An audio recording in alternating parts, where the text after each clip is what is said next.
This is Gen X Amplified episode number 27, and today it is all about customer service and why you should not, I repeat, should not run away and avoid those complaining customers, but instead pay attention, open your arms wide, and actually embrace them. That's if you want to be successful in today's marketplace. So, are you ready? Let's do it. Your competitors can copy your price, they can copy your products, they can copy your website, they can copy your messaging, they can steal your best employees, but your competitors cannot take from you if you genuinely care more about your customers than they do. Welcome to Gen X Amplified, where we bring you inspirational and entertaining conversations with successful Gen X leaders and entrepreneurs. This is the show created just for you. The powerful generation between the boomers and millennials to help you amplify your story, Maximize your impact, and become Gen Exceptional in business and in life. Now, here's your host, Adrian Porter. Greetings, everyone, and welcome to another episode of Gen X Amplified, the podcast where we showcase the powerful generation of leaders and game changers between those magnificent millennials and those brilliant boomers. And as always, I should say, our mission here is to empower and inspire you to amplify your own unique story so you can maximize your impact as exceptional leaders in this new media marketplace. First, I want to thank you again for listening in. I really do appreciate it. And do I have a show for you? Because when you think about exceptional Gen Xers who are doing massive things and creating massive impact, you can look, or should I say, listen no further than today's featured guest, who is a marketing and online customer service expert and keynote speaker who has advised more than 700 brands since 1994, including the United Nations, Nike, Cisco, Allstate, and 32 of the Fortune 500 companies. He is the most retweeted person in the world among digital marketers and is the president of Convince and Convert, a consulting firm where he and his team help companies gain and keep more customers. And he is a New York Times best-selling author of 5 books, which includes the forthcoming soon-to-be customer service classic titled Hug Your Haters: How to Embrace Complaints and Keep Your Customers. Now, that may pale in comparison to his more important talents, such as being an avid tequila collector and a certified barbecue judge. But everyone, get your earbuds ready for the one and only hater hugger and my Gen Exceptional guest, Jay Baer. Jay, what is going on? Adrian, thanks so much for having me on the program. We are recording this in a time period that is slightly too early for tequila, but every time is a good time. Every time is a good time for barbecue. So I will not promise that there will be no barbecue eaten on this episode. That is funny. Now, see, I was born and raised in Memphis, Tennessee. So you being the barbecue judge, I have to ask, have you ever had the delectable delights of Memphis barbecue? And what are your thoughts? I have, and I do love the swine. I like the pig-centric nature of Memphis barbecue. I am not a huge fan of the kind of the Carolina-style mustard vinegar sauce. However, it's just not really my thing. I prefer more the tomato-based sauce. But to each his own. To each his own. That is so cool. But as we get ready to talk about many things, first I must say thank you for being on the show. I am a huge fan of your work. I first met you at Social Media Marketing World in San Diego, where I heard your keynote for Hug Your Haters, which I cannot wait to unpack this book. But Jay, before we get into your upcoming book, our audience, we love stories, and I'm a big avid fan of storytelling to empower and inspire. So if you would just briefly take us through your amazing journey as a consultant, speaker, and entrepreneur, that'll be great. I would be happy to, and it was fantastic to meet you in San Diego. The funny thing about that keynote, we'll talk about it a little bit, is that I did the speech before the book was written, which is always an interesting process. I do it a little bit backwards. But I got here in perhaps a roundabout way. I was a political science major in college and started off running political campaigns. That's what I did. I got people elected to stuff. Okay. And did that for a couple of years, and then realized that that's not the most family-friendly occupation. And I got into traditional marketing. So I worked as a marketing director for a very large company for a small number of years. I was working for Waste Management, the trash and environmental services guys. So I can tell you an awful lot about how a landfill works if you want to get into that. Also, sounds exciting, man. Yeah, it actually is more interesting than you might think, Adrian. And then I left there and worked for the state government for a brief time. I was a spokesperson for the Arizona Department of Juvenile Corrections. And so my job primarily entailed giving tours of juvenile prison to members of the legislature and members of the media, which is not even as good as I just made it sound. Wow. And at one point, I'd only been there a few months, and they said, Jay, we want you to be in charge of this new committee. I'm like, wow, I'm in charge of a committee. I just got here. I'm just a kid. Fantastic. What is it? Well, we want you to be in charge of the business card redesign committee. And we're going to have 13 people on that committee. And I thought, Jesus, if we need 13 people to redesign business cards, this is probably not the entrepreneurial culture for me. So I quit the next day. And simultaneously, I was having beers with some friends of mine from college, and they had founded the first internet company in the state of Arizona. Wow. And so we were having some beers, and they said, this internet company is starting to get a little bigger, and we don't know anything about marketing. And I said, well, that's fine, because when you say the word internet, I don't know what that word means. What year was this? 1993. Oh, of course, yes. So I really didn't know what it means. But I Right. said, you know what? Look, I'll do any job to not give another tour of this prison. So I did quit, and I started the next day as the vice president of sales and marketing for an internet company, having never been on the internet, which makes for a very interesting first day at work, I Wow. can tell you. And so I was there for a while, and then started another company, and then started another company, and then started this company. So Convince and Convert is the fifth marketing services organization that I've started in the 22 years. And so it all kind of happened accidentally. I tell people, Adrian, I've only done two smart things in my life. Mm-hmm. One was convince my wife to marry me, and it required no small amount of convincing. I've never worked as hard before or since on anything as I did to convince her that I was worth hanging out with. And then the only other smart thing I did was accidentally get involved in the internet and have the good sense to stay involved with the internet. Wow. No, that is crazy because, you mentioned when you said 1993, I remember 1993, and that was literally before a lot of people knew what the internet was. I think Prodigy.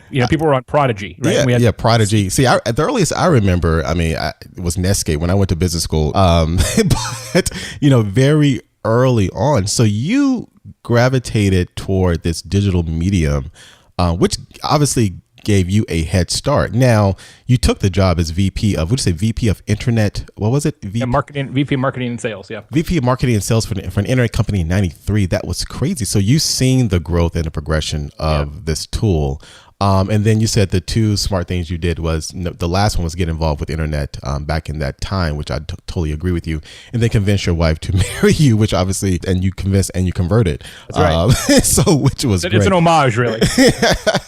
No, but that is such a great story. And especially, when I think about this show and the mission, and we talk about Gen Xers, and a lot of times when I do speeches or consult and have guests on, exceptional guests like yourself, you think about the Gen X generation, and we were the generation that were there during the birth stages of these new media tools that a lot of millennials and the Zs and the soon-to-be Gen Alphas will be fully immersed in. So you've witnessed the birth of this medium.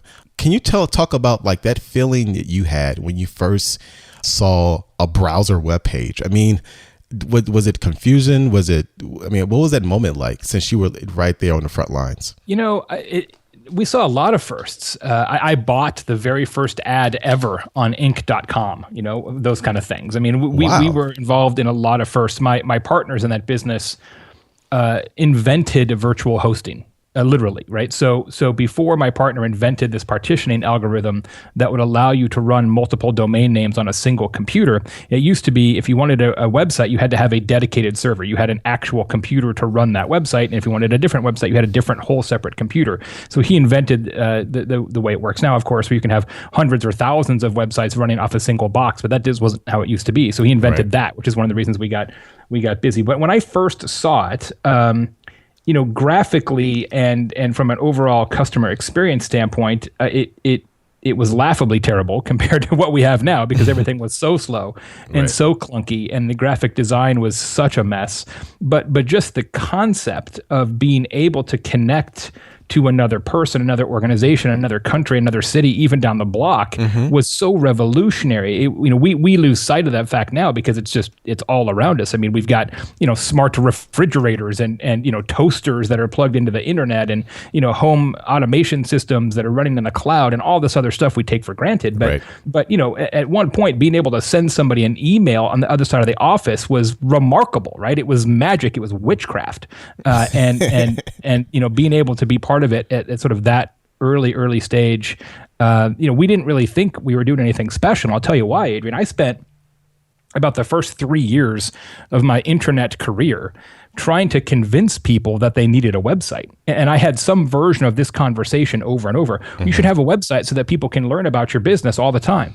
Well, why would we want to do that? Why would we want people to learn about our business when we're closed? We close at 5. Why would we want people to be playing around at 7? We can't take phone calls. Right. I mean, for like 3 years, I had that conversation over and over and over, literally saying, well, you should do this. This is important. And to think, where we were then versus now, I mean, 20 years, 22 years is a long time, but on the other hand, it's really not.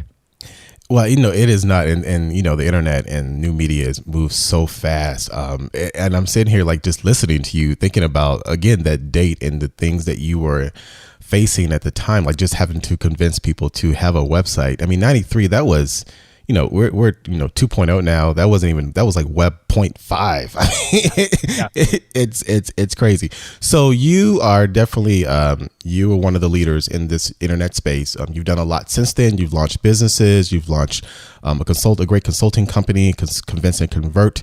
And you started your author journey, if you will. So was your first book The Now Revolution? It was, I wrote that with Amber Naslund, 2011. And that was traditionally published, correct? Yeah, we wrote that book with Wiley. With Wiley. Okay, Wiley, a great publisher. So you've written many books. Probably one of your most famous books recently that I love dearly is Utility, all about being useful and helpful. Everyone listening in, go get that book if you haven't already. Thank you. But let's get into this latest and greatest creation that is about to just wow many people all over the globe. Hug Your Haters. Can you just talk about why you decided to squeeze really tight and embrace this concept of customer service, and especially facing your adversaries, if you will? Well, here's the problem, Adrian. Everybody thinks they're good at customer service, but they're not. Research from Forrester says that 80% of companies think that they deliver superior customer service, but only 8% of their customers agree.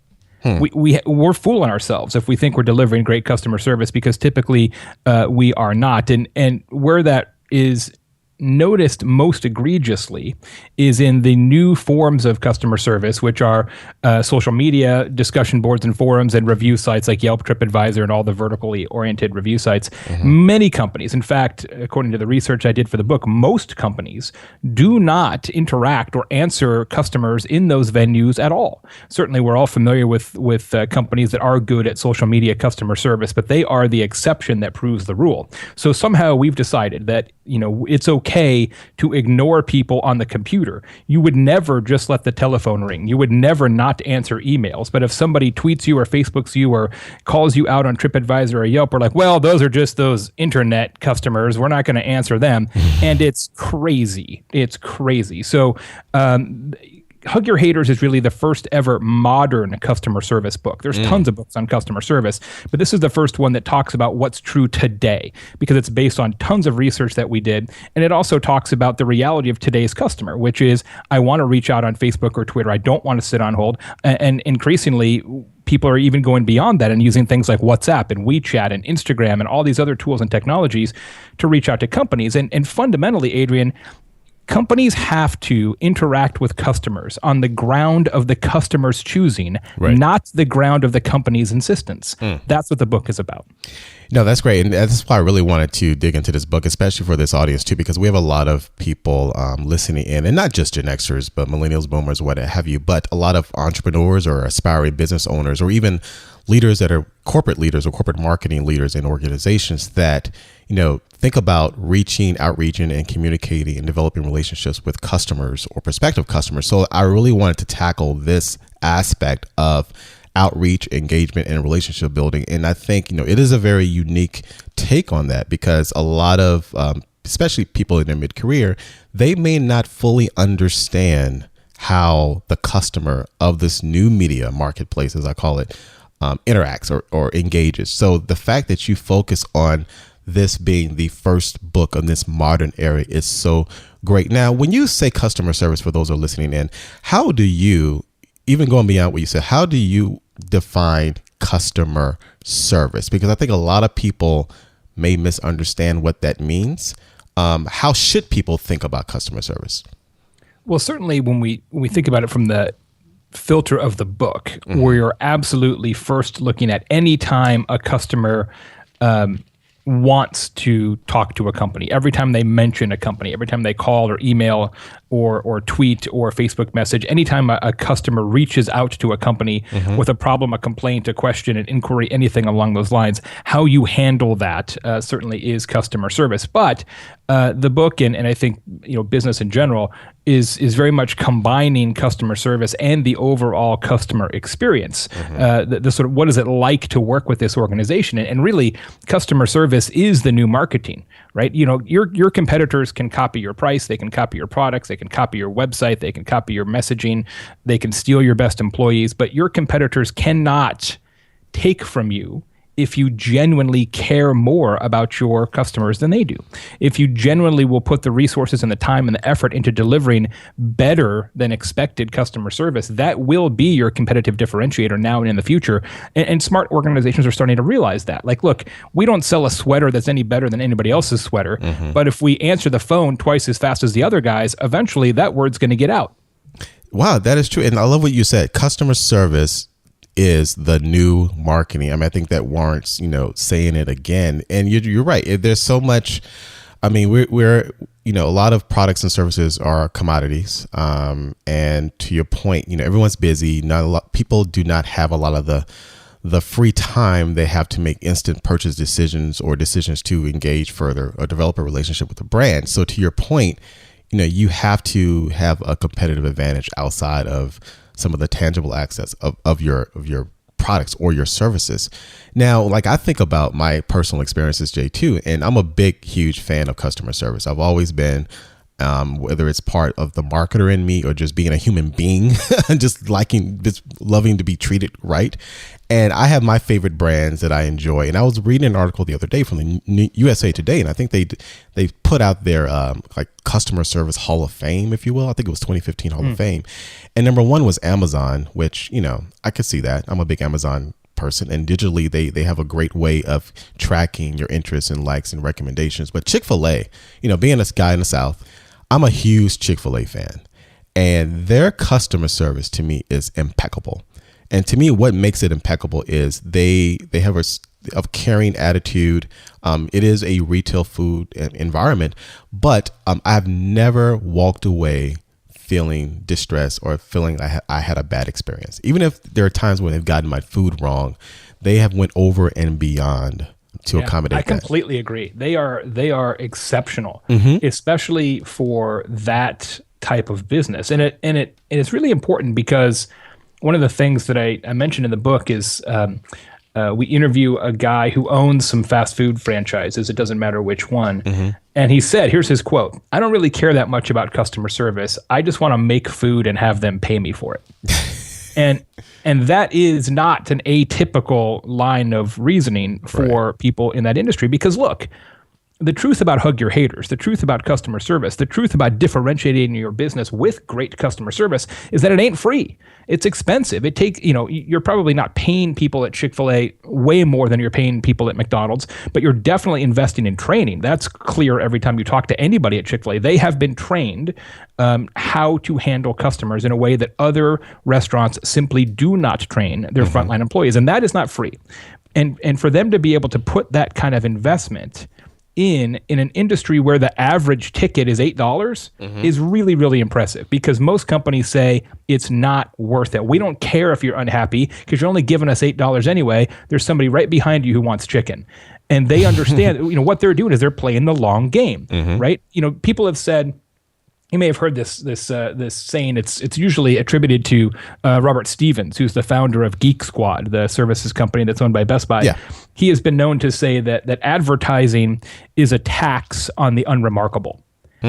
I think a better way to say that is that advertising is a tax that you pay if you suck at customer service. Because if you're great at customer service and you deliver a better customer experience than your competitors, you have to advertise less. So here we are talking about Chick-fil-A. They didn't pay us to pay for them, Nope. for us to talk to them. No. But we have we both know that there's a difference there. And consequently, we're doing their advertising for them. So smart companies play the long game, and they invest in customer experience and customer service so that they don't have to spend as much money on advertising. You know how much more money Subway and McDonald's and Burger King spend on advertising than Chick-fil-A? I mean, it is unbelievable, the difference. Yeah, no, it is. And Chick-fil-A is not even open 7 days a week. Right. They take a day Right. off. So they're losing Right. 12 or 18 hours of revenue that the other guys are not doing. And they are doing. Yeah, you're really well. 14.5% down before you even get going. Right. No, that is great. You mentioned too, you said, delivering, I should say, exceptional customer service is not free. It's expensive, but it is also not easy. And when you think about, and I'm putting myself in the mindset of a business owner and that's listening on the call that have to interact with customers daily, whether it's in person, whether it's on the web, whether it's on the phone, you may come to some customers that may challenge your patience, if I say so nicely. And the title of the book and the premise, hugging your haters, key word there. It is not easy. So what type of advice and counsel would you give someone that is approaching that's in that situation where they have consistent haters or every now and then? Like how does someone overcome that to deliver that great customer service? I mean, the recipe in the book, the Hug Your Haters formula, is to answer every complaint in every channel every time. Oh my God. Every complaint, every channel, every time. Wow. And that's not easy, and it's not inexpensive. Right. Now, that doesn't mean that customers and complainers and haters are always right, far from it, but it does mean that they're always heard. And there's several reasons why that actually makes business sense. One, if somebody complains, even if they're maybe off base, if somebody complains, if you answer them, you at least have a chance to change their mind. You at least have a chance to turn lemons into lemonade. But if you never actually grab the lemons, you're never going to make lemonade, right? You're just saying, well, they hate me and we're just going to let that stand. So the other thing that we learned in the research for the book is that when you answer a complaint, it increases customer advocacy in all channels every time. It takes a bad situation and makes it better. But when you don't answer a complaint, it decreases customer advocacy because now you're ignoring them. And so it takes a bad situation and it makes it worse. This idea that you should just ignore somebody who's negative and not feed the trolls and things like that doesn't actually make any sense, because as Dave Kirpin, an author, and I think he's a Gen Xer, we'll have to check his birth certificate. That's the likable, right? Yes, likable social media guy. Right. As he told me when I interviewed him for the book, he said, look, a lack of response is a response. Right. It's a response that says, I don't care about you. And then the third reason that this makes a lot of business sense is that, your competitors are probably not doing this.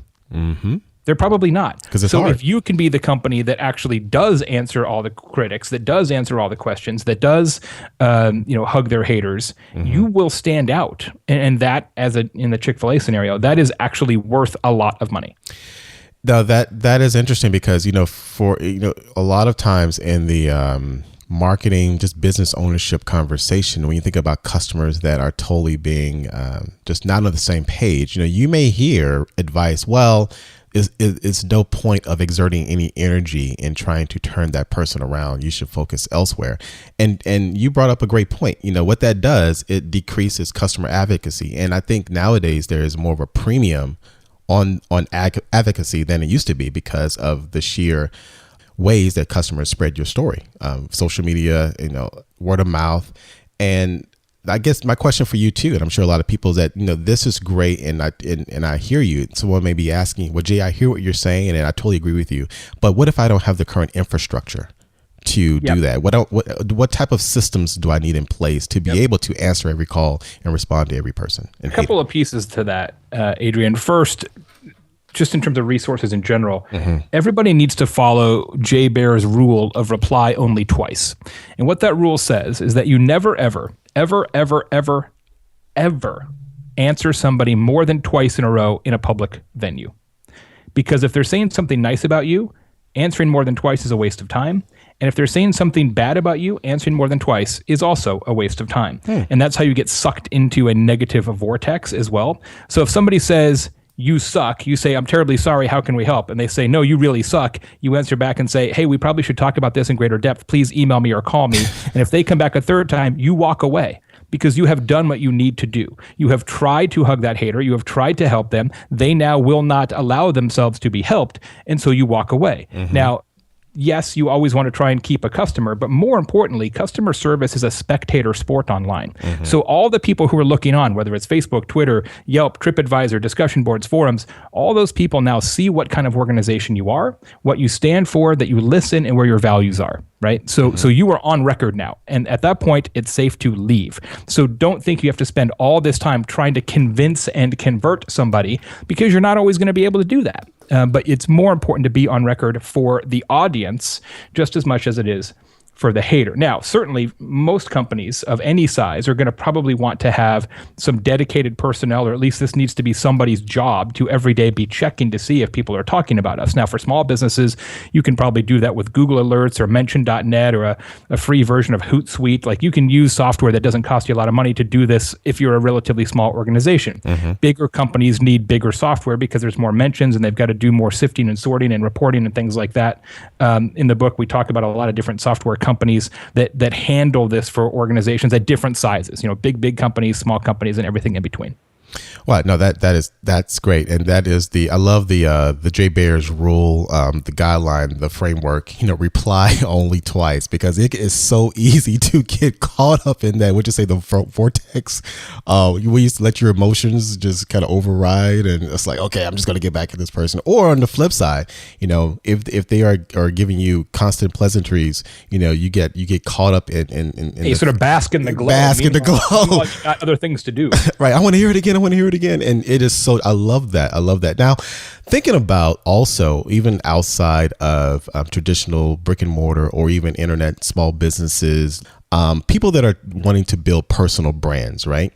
That are looking to become a better leader, especially a lot of people listening in general, that their customer, primarily, let's say their audience, or let's say someone is within a corporate organization and they are a leader and they are constantly engaging with their team members or colleagues, or they want to build a better audience or relationships.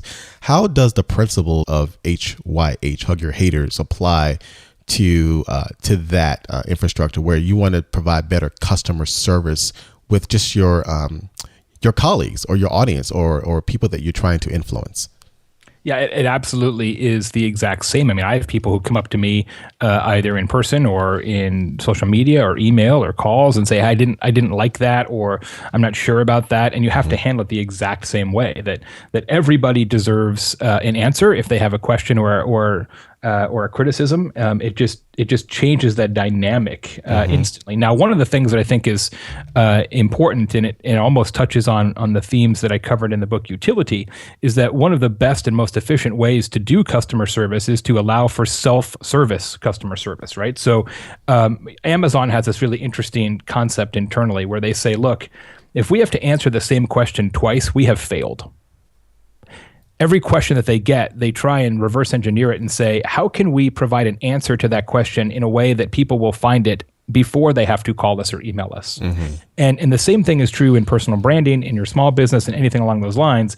If you are consistently getting a certain type of question from people, then you should probably find a way to convey that information in advance so that they can discover it and find it themselves, so that they don't have to call you or email you, things like that. So it's sort of like heading off the hater at the pass, right? So it's predictive customer service is really the best way to describe that. Predictive customer service. I love that. This book, I truly believe, Jay, it is going to be a game changer. Just like, utility was, and, just books to me that focus on changing mindset, not just a list of action items, which are important, but you talk about mindset shift, utility when it comes to being useful and helpful. And this book, I truly feel that, it is going to be game changing because it is a threshold that a lot of people may not understand, but if they understand it, they may not know how to move forward. And in this new media marketplace, hugging haters, addressing customer service, figuring out how to turn lemons into lemonade is so important. I can speak about this all day, man. This has been such a good, rich conversation. But before we wrap up, on Gen X Amplified, there are two questions that I like to ask all my guests at the end of the show, and I'm going to throw it at you, Mr. JB. Do my best. All right. So the first one. So Jay, if there was a song that would play every time you enter a room or when you walk down the street that perfectly fits your brand and the story of Jay Baer, what song would that be? Basically, what would be your own personal theme song?